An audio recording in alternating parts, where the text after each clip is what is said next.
Today we're going to talk about the Maven, what she does for us, how to progress her, and what rewards we can get out of her.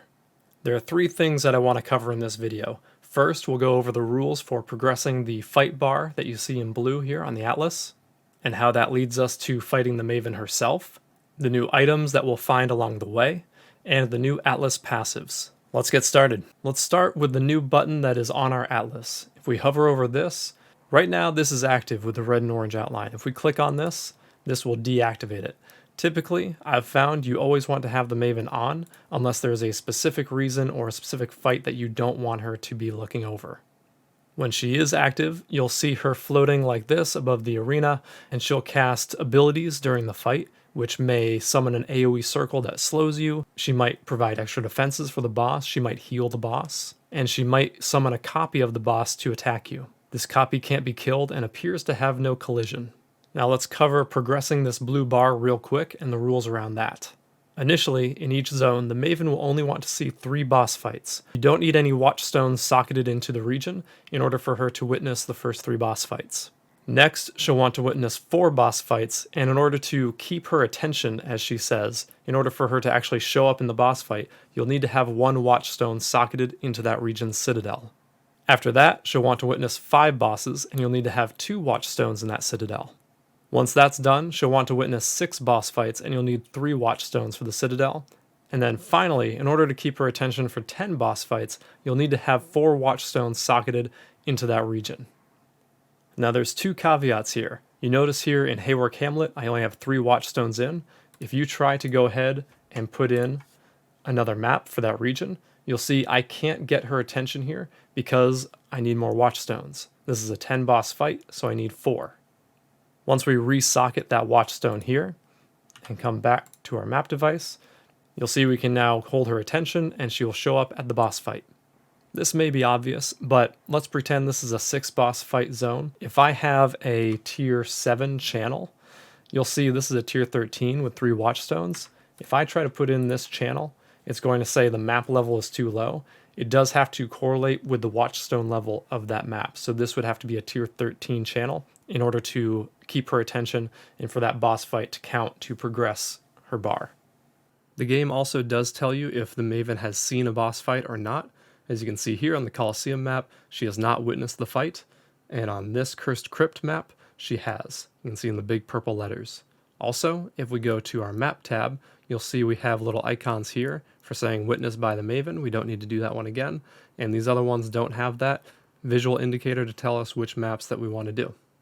Now, when you're filling up the progress bar for 3, 4, 5, and 6 bosses, on the final boss, you'll drop a quest item off of that boss mob that invites you to the Maven's Crucible where you fight all of those bosses that you just captured.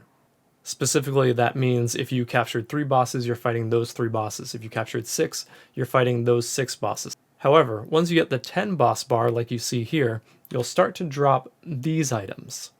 This, as you might guess, allows you to roll extra modifiers for that 10 boss fight in order to increase the drops that you get at the end of that battle. The game's Wikipedia says for the 10 boss fight for Lex Proxima here, for example, to drop, the Maven must have witnessed the player killing 10 map bosses for that region.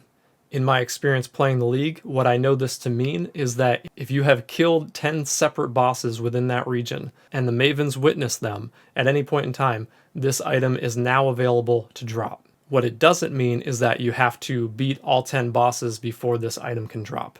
You can get this before you finish filling up that progress bar for 10 bosses.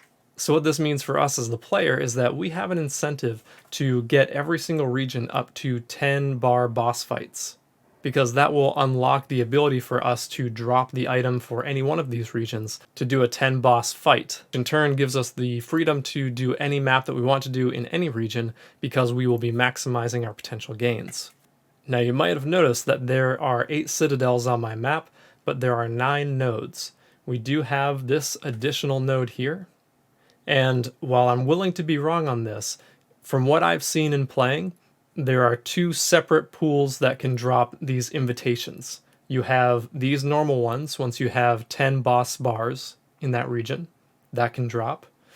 And then you have this one, which can drop from any one of these bosses at any time. So for example, what that means is if you go and do the Lair of the Hydra, you might drop an invitation for the Forgotten.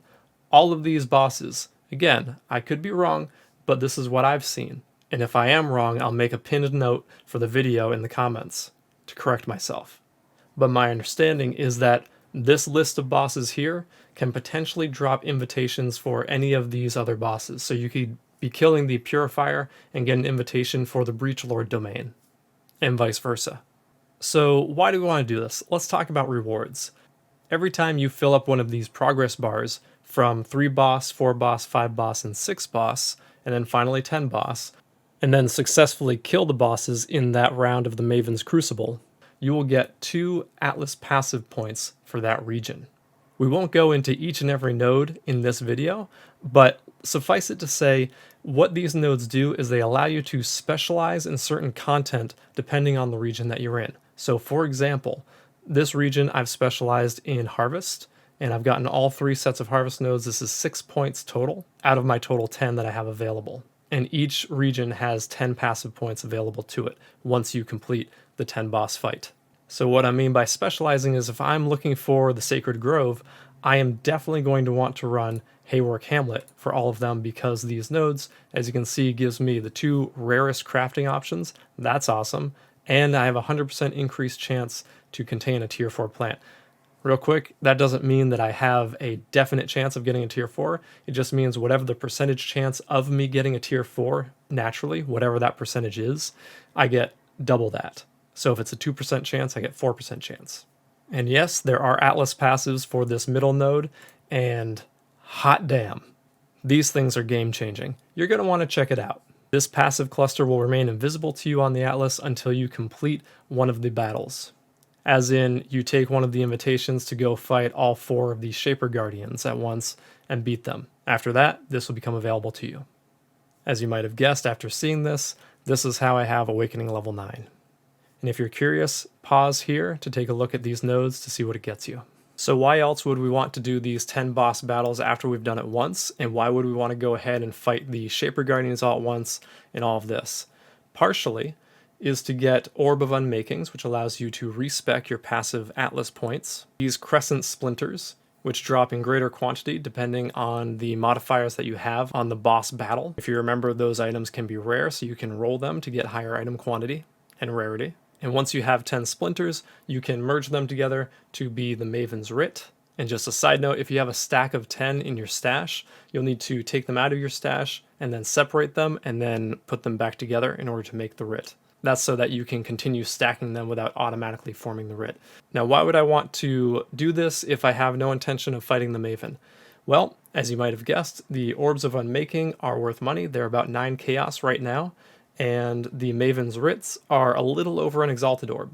On top of that, in these arena fights, you're fighting all boss monsters, and boss monsters have excellent bonuses in terms of dropping maps and uniques and other such things. For example, with our Awakening level 9, all of these bonuses get added into those boss fights, so each of those bosses gets to roll all of these for extra Shaper maps, Elder maps, and so on. One more thing that I think is important to include in this video, because I've been asked this question quite a number of times, because of my Atlas efficiency video for gathering the Watchstones. Essentially, the efficiency strategy is to make it so one section of the Atlas is your highest tier map, so that when the game rolls which map to drop, it can only drop that region, which is a region that you are farming Watchstones in. But for this league, with the clear incentive of grinding gear for us as players to go around and fill up the boss bar in every single region, I assumed that they might have relaxed the restrictions on how Watchstones spawn, and indeed they did. No longer do you need to go to the 4 corners to get your first 4 Watchstones, and then get a bunch in the middle sections and then go back out. There's no requirements. You can go anywhere and spawn Watchstones at any time, so long as the Citadel's requirements are being met. You still do have to respect these, so for instance, right here, it says number of Watchstones socketed needed is 4. That is still true, but other than that, you can go anywhere on the Atlas in order to spawn Conquerors. And I'm just going to say, I think this is an excellent change. It gives the player much more agency to make their own decisions on how they want to play. Maybe you want to play naturally and organically and just collect maps that are connected to the one you're playing. Maybe you want to be like me and buy every single map that you can in order to get that Awakening and Atlas bonus up. And while buying all of the maps is going to get you to sustainability much faster, it's not going to actively punish you like it used to if you want to play the Atlas in an organic way. As for the Maven herself, I'm not going to go over her fight in this video, that's to come, but I did want to mention two of her noteworthy drops. One is the Maven's Orb, which allows you to elevate an influenced mod. So for example, if you elevated the 9 to 12% increased intelligence mod, you would also gain +1 to level of socketed intelligence gems. It can only be used on body armor, gloves, boots, and helmets, and the item has to have 2 influence mods on it, and also you can transfer the elevated mod with an Awakener's Orb.